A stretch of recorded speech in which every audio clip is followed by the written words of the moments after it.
Taxi! Where to, mate? Hello, mate. 55 Tufton Street, please. 55 Tufton Street, SW1. Yep, I know it well. Hop in, sir. This is a Nation of Taxpayers, a weekly podcast from the Taxpayers Alliance. On this episode of A Nation of Taxpayers with me, Duncan Barkes, I'll be honest with you, I'm going to struggle a little bit because we're going to be talking about how you get the working vote or the vote of the working person. And I'm going to struggle not to use the term working class because I don't know what that means in 2025. Alongside me this week, and we can explore that particular issue in more detail, from the TPA, we have our favourite angry young man, Will Yarwood. How are you? I'm very well, Duncan. How are you? Good to see you again, man. Good to see you again and have you back on the pod. And our guest this week is Clark Vasey, founder and director of Blue Collar Conservatism. Welcome. Hello, thank you for having me. Well, listen, ton of stuff to chew over here. Let's start off with that point I made a few moments ago, because I've written pieces in the past for newspapers and I've talked about the working class vote. I was writing stuff 10 years ago. You know, there is a cohort, if you like, of voters out there that you might brand as working class. Yeah, I find the term just massively confusing in this day and age. We'll start with you, Clark. Is it still right to use the term working class when we talk about going after that particular chunk of the electorate? I mean, I think it is fair to use the term working class. Yeah. You know, I mean, I grew up in a working class family. My father fixed machines in the biscuit factory in Carlos. It was part of our identity. Just to be clear, he wasn't a tool maker. He wasn't a tool maker. No. He might have used tools that were made by Kia's dad. Right. I do not know. We could have that spiritual connection of him using those very tools. So I think, look, there is something which constitutes the working class. I would say. I think people feel it.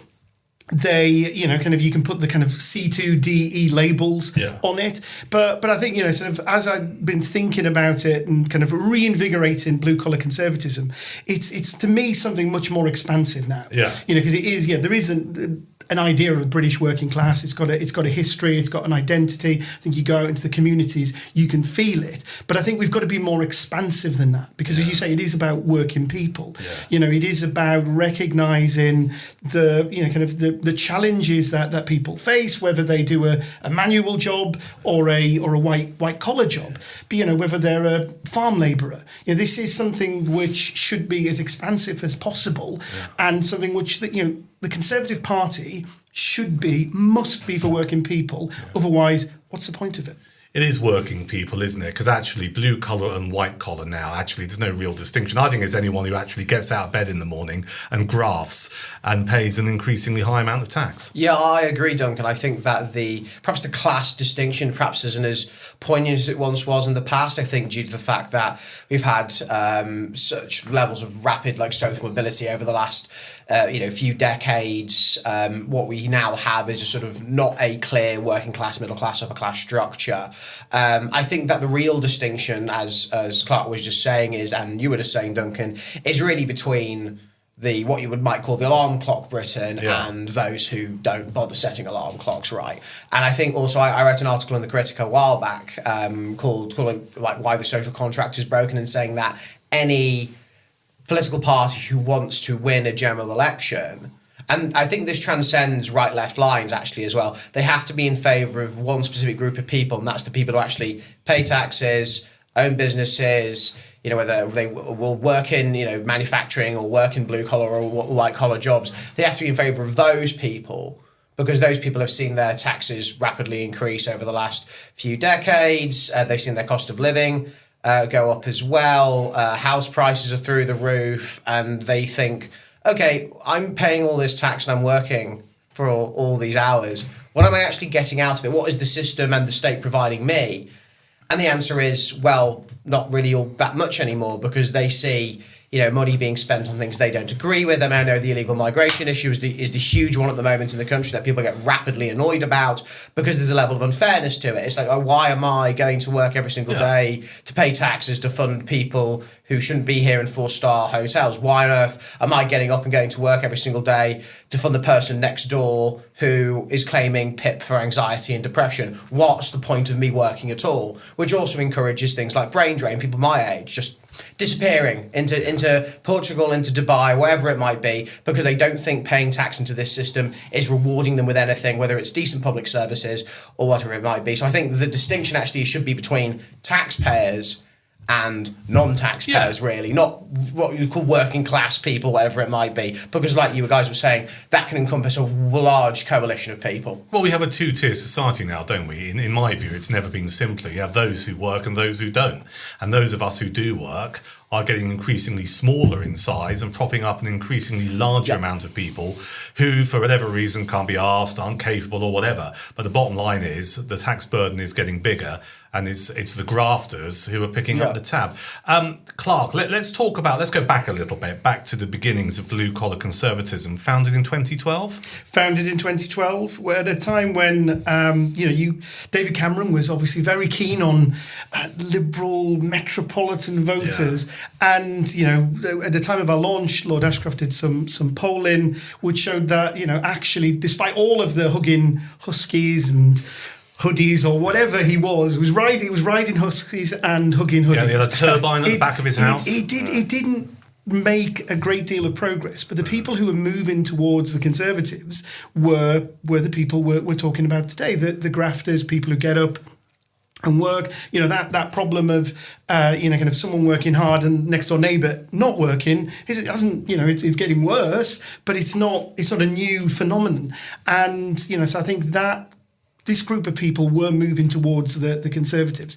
So, we set it up to harness that and to be just try and get the party to be a better voice for these people and to try and create that, a Britain which works for them. Do you know what's really interesting listening to you talk, because it reminds me of that bloke we met on Worthing Seafront. We went down to Worthing a few months ago now. It was after 1 year of the Labour government, wasn't it? We went to Worthing because Worthing used to have 2 Tory MPs and now got 2 Labour MPs. It's council used to be Conservative, it's now a Labour council. So we took the podcast on the road, and remember we met that bloke who was talking about his next door neighbours, exactly what you said. Yes, of course, yeah. He rides his motorbike, can put up a fence, but apparently can't work.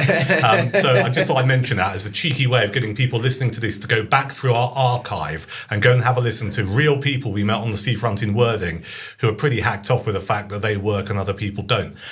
Let's talk about the beginnings of Blue Collar Conservatism, because I certainly went to a couple of events. I mean, I can't believe it's 2012, to be honest with you.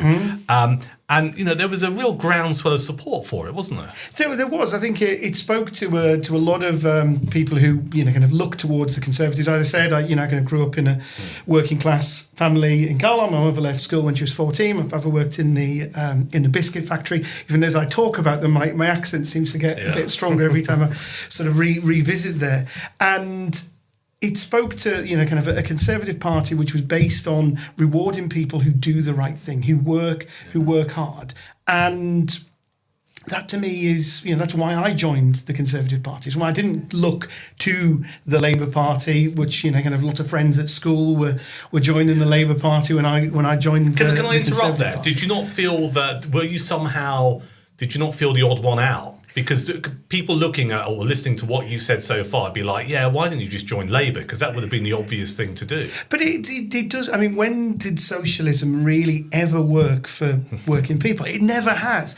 And, now we're seeing it kind of, the Labour are backed into a corner. And, what we see is they are doubling down on dependency. Let's be honest about the modus operandi of the Labour Party. Dependency isn't a byproduct of their policies. It is the reason it is their strategy, it is their electoral strategy. If you get someone dependent on the state, you're more likely to vote for a party which will continue to keep those taps flowing. And to go back a moment where we started the conversation about kind of the cohort of people who don't work.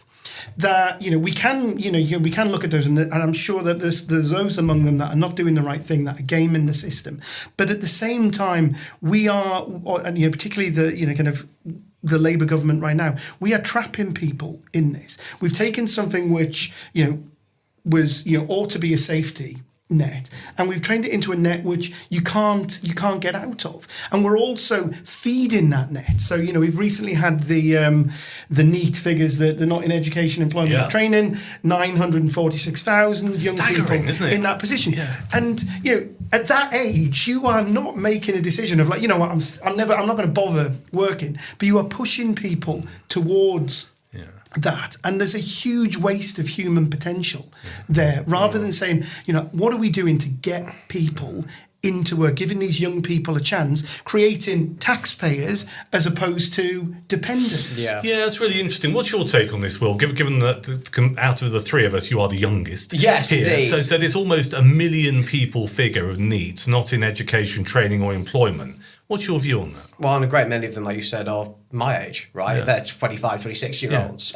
What is the matter with your generation? What is and this? I mean, I'm going to stick up for my generation, as I often do on this podcast, against the onslaught of Gen Z, Boomers, and Millennials. I can complain about I can complain about welfare dependency when it comes to pensioners. I'll talk about that in a bit.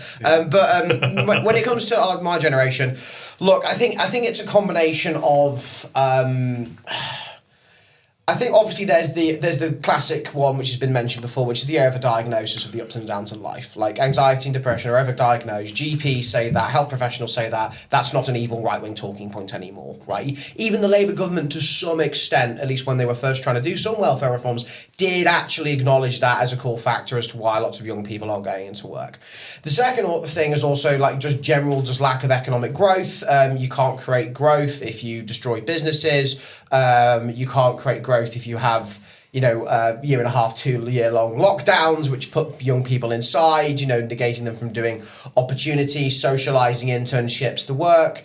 And then they come out of university, like as I did I stayed at another university for another year, but they come out of university after COVID and they're kind of bereft. People, I was in my third year when COVID hit. I know plenty of people who didn't do an extra year like I did, who came out of university and had no idea what was going to happen to them because, of course, they never had the support because, they weren't able to go to the career services at the university because it was closed down for obvious reasons. They weren't doing internships. They weren't doing volunteering stuff. They weren't doing society stuff because it was all shut down. So you can't argue that COVID doesn't have a big impact on this because it does.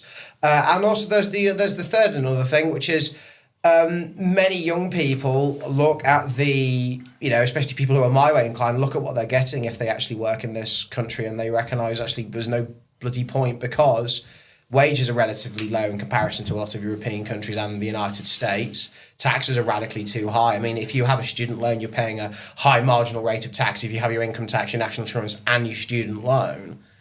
And they look around the society where their buses don't work, the trains shut down all the time, the pubs and clubs they like going to, are shutting down and, they can't afford to spend, however much it is for a pint in a big city these days. And they decide, what, I'm packing up and I'm just going abroad and I'm just leaving.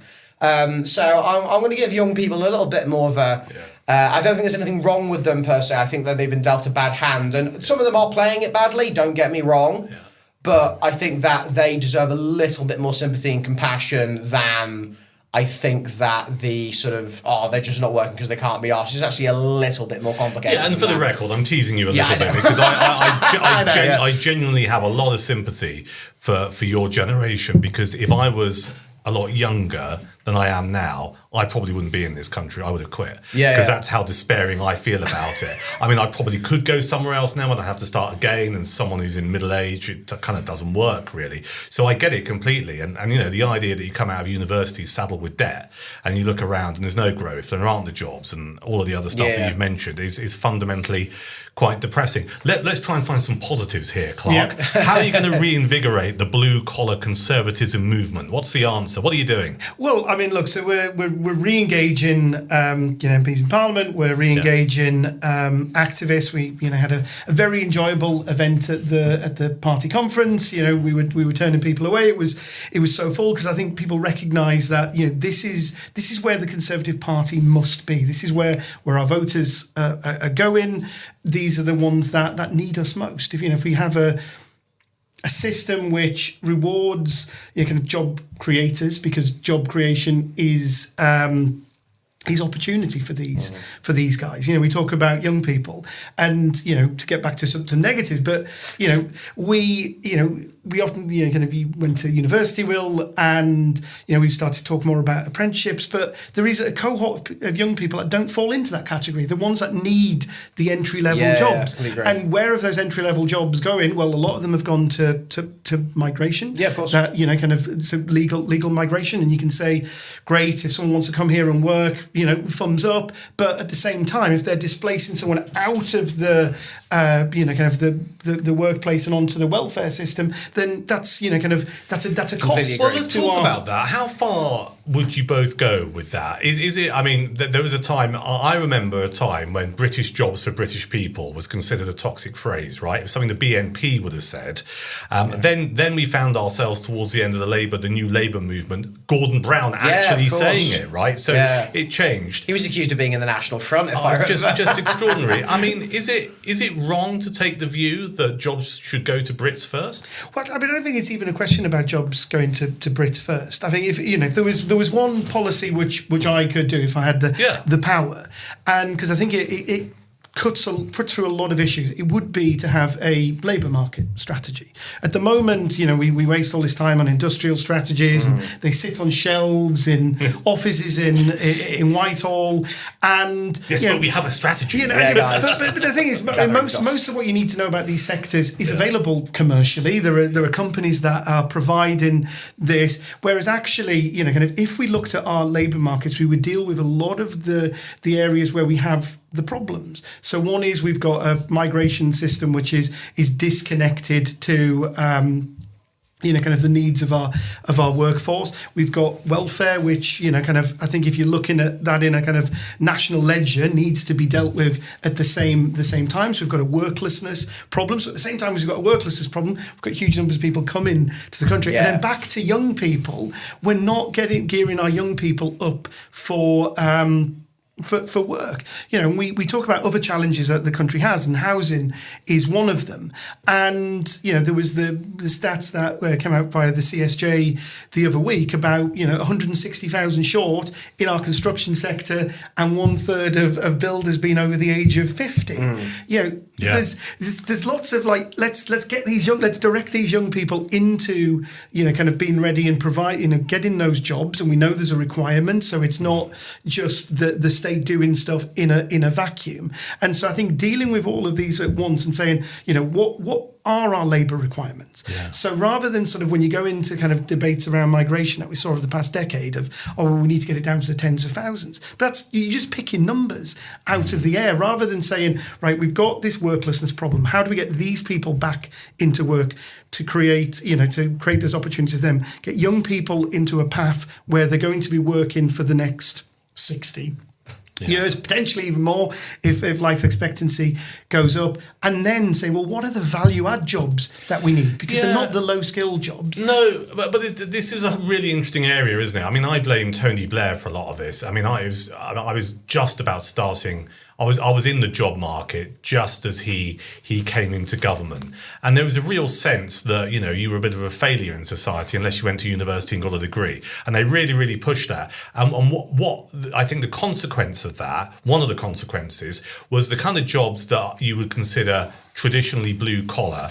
And these are people that I drink with in my local pub. They're chippies and they're sparkies, right? And they're plasterers and stuff. And you can go, but their job will be done by a robot one day. I don't think they ever will. You need those people who've got those trades. But it was almost like if people wanted to do that, they were looked down upon a little bit. And I think that new Labour movement and that drive, everyone should go to university, everyone should have the opportunity. We all know around this table there are people who are not academically minded, right? And that's fine, that's how life works. But they'll make a damn good plumber or a damn good sparky or whatever. And I think we almost need to make those kind of trades and those jobs sexy again, if that makes sense. Does it make sense? Yes, I mean, my father was a machine fitter, said, kind of...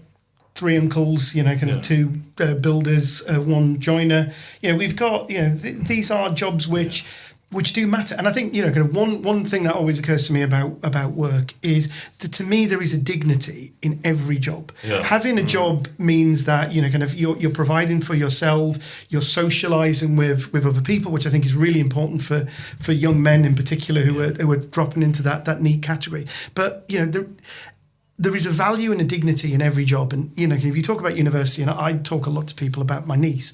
My niece left school a couple of years ago, perhaps didn't get the qualifications that she would like.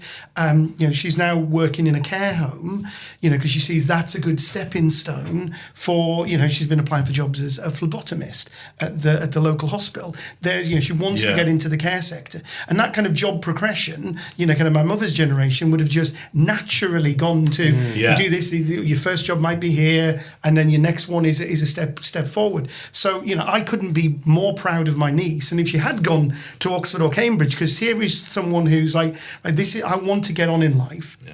She's doing a job which, kind of the Zach Polanski, if we didn't have migrants, who would wipe people's bottoms? Which is incredibly denigrating, obviously, to those migrants. He really is an offensive human being. I don't even want to get into it. He's a plonker, but let's not. But she's doing that job because there is, to me, a dignity in every job. Yeah. Getting people into work, and we as Conservatives obviously recognise that it's business that creates jobs. But at the same time, we're not indifferent to them creating those jobs. My vision would be for a blue-collar Britain, getting people working, creating those opportunities, moving the barriers to the creation of jobs, just flood the system with as many jobs as we possibly can get. And that, to me, is the route to our national renewal. Yeah, I do actually agree with a lot of that. And I think one of the things that I actually do believe in is it's not the state's job to provide you with a job. It's the state's job to make sure there's as few barriers in front of you as possible in order to achieve that job, and then also as few barriers as possible for you to either succeed in that job or move other jobs or earn as much money as you want to earn or do whatever you want to. In that case, that's the state's role, in my opinion, which is sort of to make sure that the contracts are enforced and the taxes are being paid correctly. But apart from that, the state should have no real involvement in actually getting to help you have a job. Although maybe with the current system as it is, there's so much worklessness that the state does need to be involved in some way, and I'm willing to have that discussion. That's fine, as long as it just doesn't end up being just another one of these, overly ambitious, overly funded, taxpayer-funded schemes which end up solving nothing. Onto the migration point, which we mentioned earlier, it is important to know that low-skilled migration costs taxpayers, according to, I think it was either the Migration Observatory or the Centre for Policy Studies. It actually ends up costing taxpayers about 160,000 a year. Not a year, over their lifetime, sorry. They cost the taxpayer more than they actually put in, due to the fact that they'll use the education system, they use the National Healthcare Service, and actually if they reach state pension age and actually live, till they're 80, they actually end up costing taxpayers about $1 million a year, right? That's not the same for native Brits born here who are perhaps in those low-skilled jobs. And one thing I do think, to return back to young people, one thing I do think, and I've seen this myself when I've done, bar work or whatever it was, and I loved doing that kind of stuff when I was at university, albeit I did it part-time. A lot of the full-time workers in there were migrants, basically.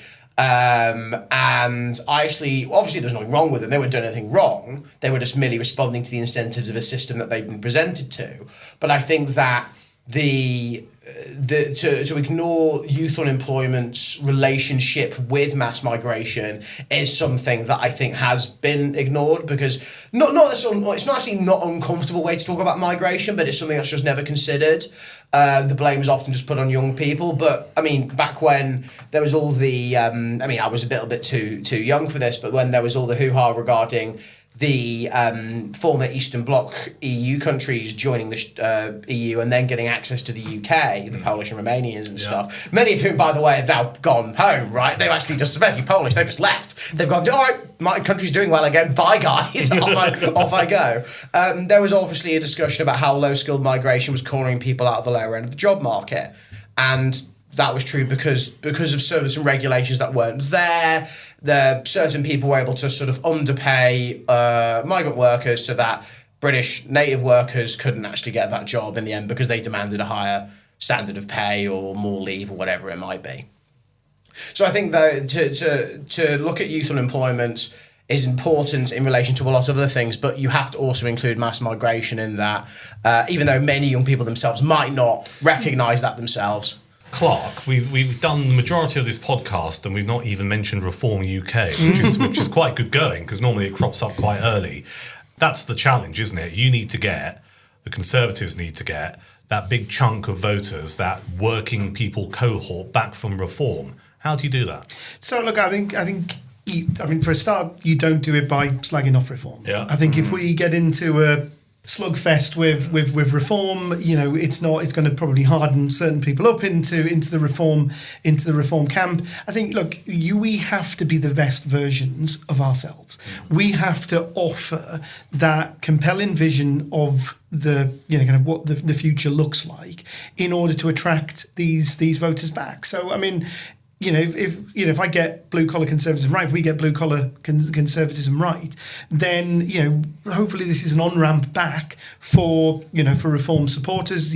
Like I'm sure you guys I've got friends and relatives who've kind of are in the reform camp. I don't judge them.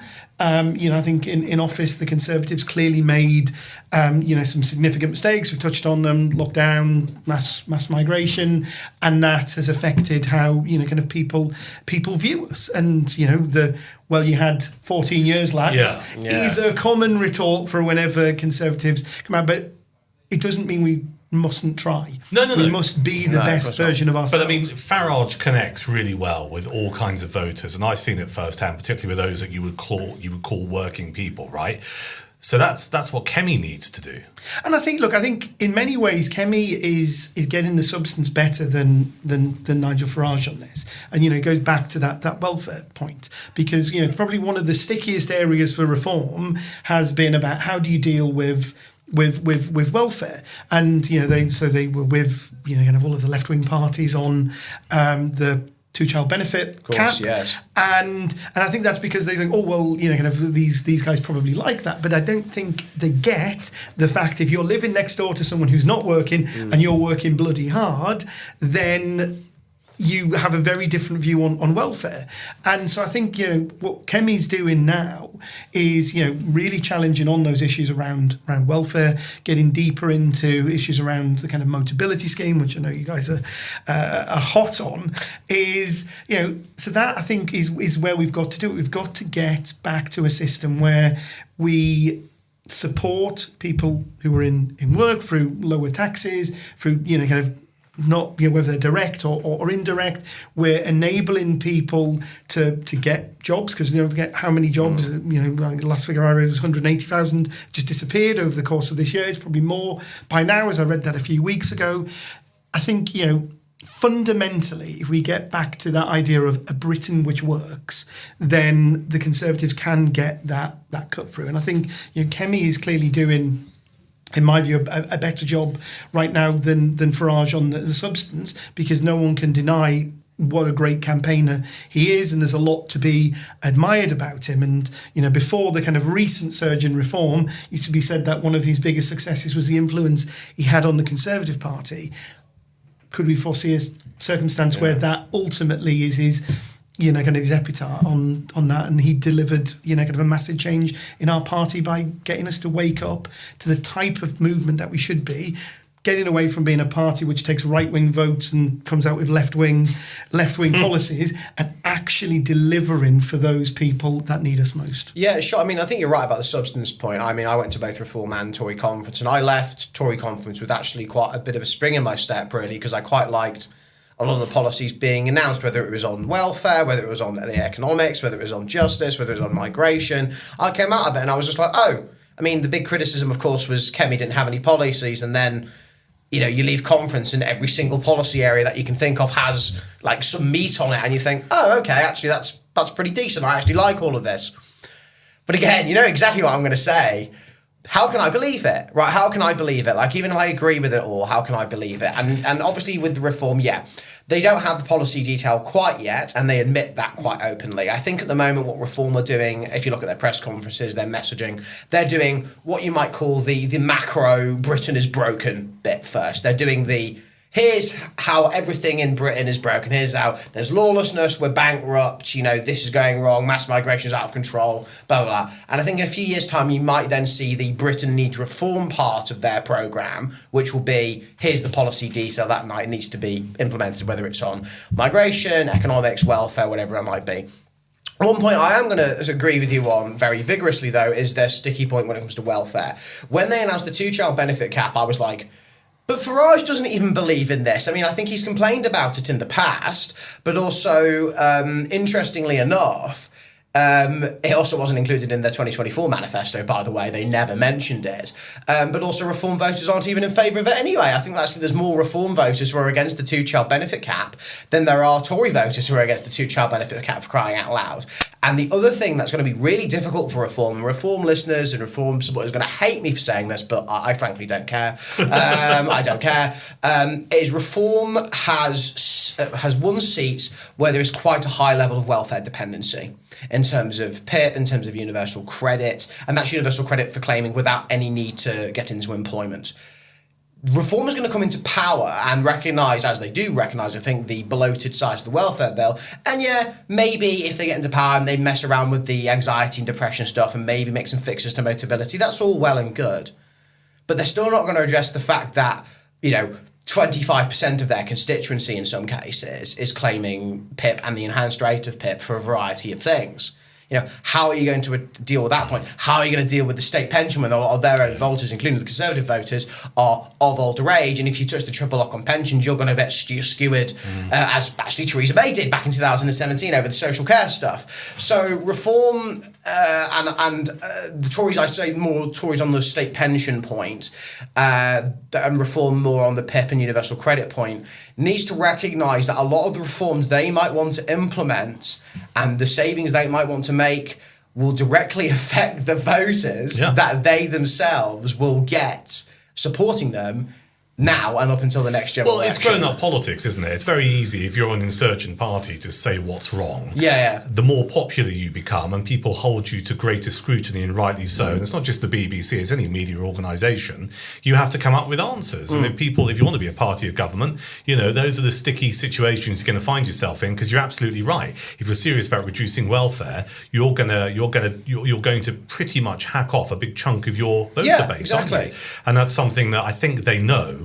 But I don't think they've necessarily worked out how to balance the books and keep everyone satisfied. Clark, we're nearly out of time. So as we go into 2026, obviously the more kind of muscle behind blue collar conservatism. I can't think of blue collar conservatism without thinking of Esther McVey as one of your great co-founder. So she's always done great work on this. What's the plan for the next 12 months? Look, I think we have to reconnect that message. We need to be bold in some of the ideas that we come out with. I've been kind of doing the rounds. Very keen to work with people like TPA, of us in the think tank community. Trying to say, how do we get the Conservative Party to become the party that we need it to be? The Labour Party has taken the country to a very dark place now. And, you've seen with the rapid rehabilitation of Angela Rayner that might be about to change, and they might put some, kind of working class window dressing on their offer. But actually, this is a party which is pushing dependency, and the Conservative Party is going to need to be sharper. So we want to help it. We want to we're friendly and open to anyone from Reform who kind of wants to help build this blue collar Britain, which is to my mind. So hang on a second, just so I'm clear, because that's an interesting thing. Blue collar conservatism, you're quite happy for Reform activists or even MPs to become part of it? Well, I think probably more activists, right? Okay. Because we want them. We need them back. I think if our Reform MP was a blue collar conservative, wasn't he? Mr. Lee Anderson, indeed. And I think, look, if we want the Conservative Party to win again, it has to reattract the support of many people who are now inclined towards Reform.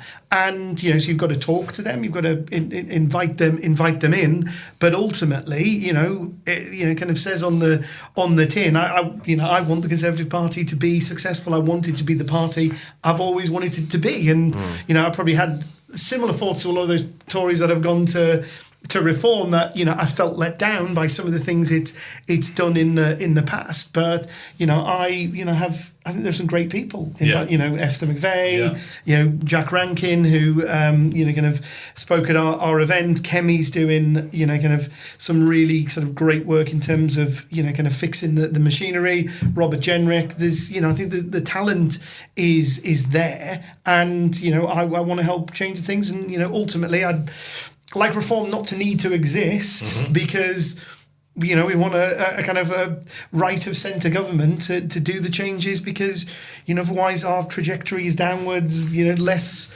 wealthy than Lithuania, less wealthy than Turkey, all in our very near future. I've got 2 kids. Yeah. 8-year-old turns 8 next week, and a 10-year-old, and think about young people. What are we saddling them with? We're saddling with debt and a country that is in a much worse state than the one we all grew up in at our different stages in life. Very true.